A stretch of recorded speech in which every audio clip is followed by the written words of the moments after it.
Good afternoon. I'm Eno from National Radio of Indonesia. Pleasure to meet you, Mr. PM. My question is,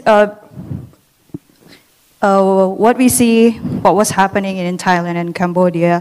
So what we should do, I mean, Indonesia and Malaysia, because we also have some borders, I mean, to keep the borders in peace and stability. Do you have any advice for the people in the borders? Thank you. See, border issues with Malaysia and Indonesia. So I discussed with President Bowo. What should we do? We declare war.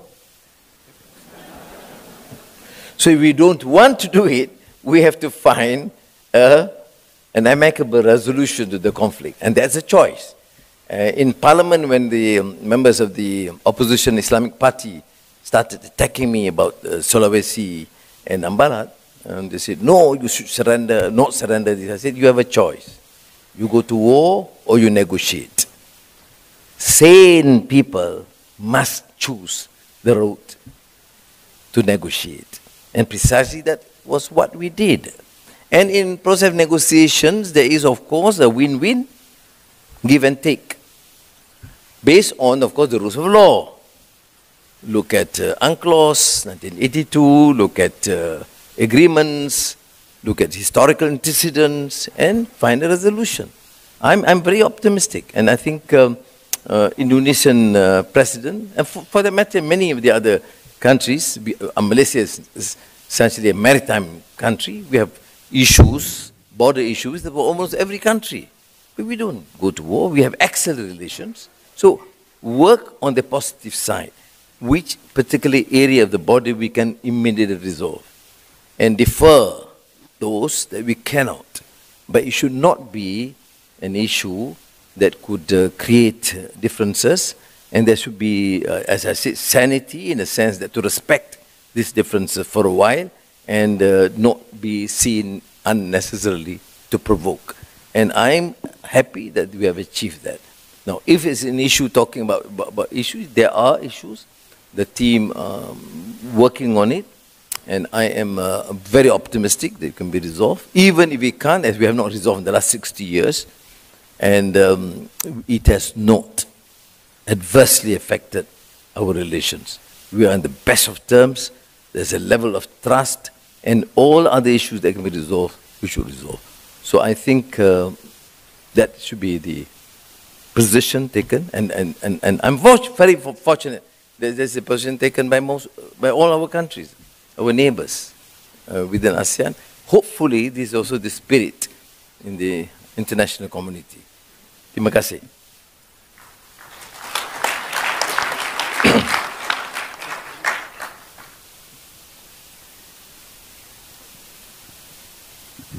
Prime Minister Dino Patijalal from Foreign Policy Community of Indonesia. First, on behalf of civil societies in Southeast Asia, congratulations on your success in mediating a truce between Thailand and Cambodia. So that comes from the heart.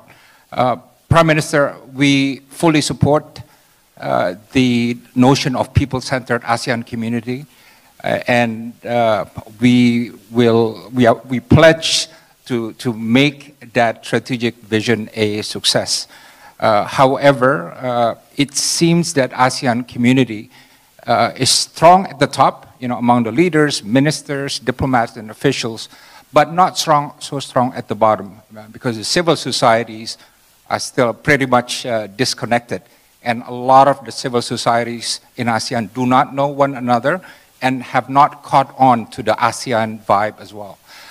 Can you tell us why ASEAN is having a problem or a challenge grassrooting to the civil societies? And would you agree that ASEAN community cannot be solid unless it is strong at the top and also strong and solid at the bottom? And as I told you when I came to your residence at Lebaran this year, that FPCI, my group, we are organizing probably the largest civil society conference of ASEAN member states on 6 and 7 of October. And I'm just wondering if you have any encouraging words that I could spread to the civil society groups that we are reaching out all over ASEAN for that purpose? Thank you. Thank you. Firstly, in reference to the, at least the resolution to the Cambodia-Thai crisis or conflict, I think we owe it to the leaders, both of these countries and ASEAN, because the cohesiveness and determination of ASEAN and the pressure placed by them. Then, of course, we have the United States and China. Secondly, on the issue of civil society, we are committed. I mean, in the ASEAN meetings, headed government, we have meetings with the youth, with women, with civil society. Now, the contention is that it's not permeating to the lower levels.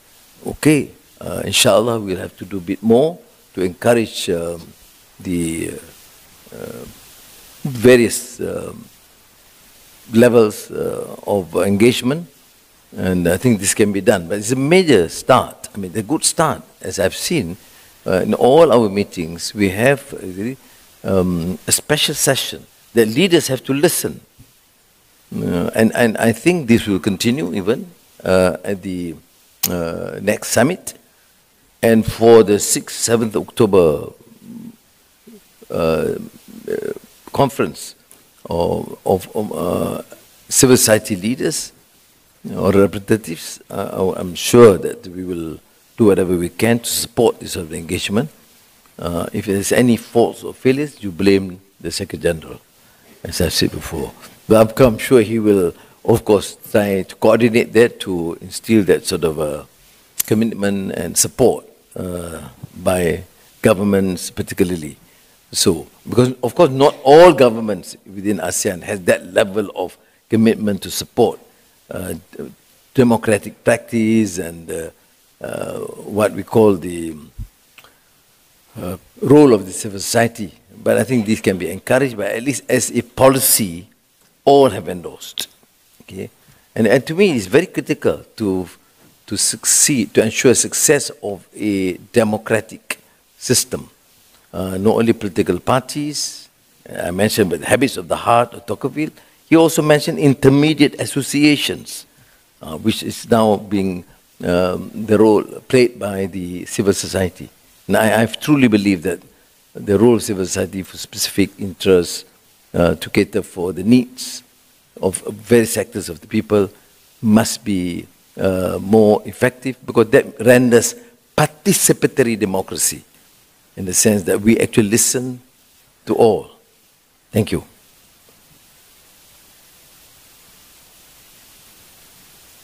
We have another question.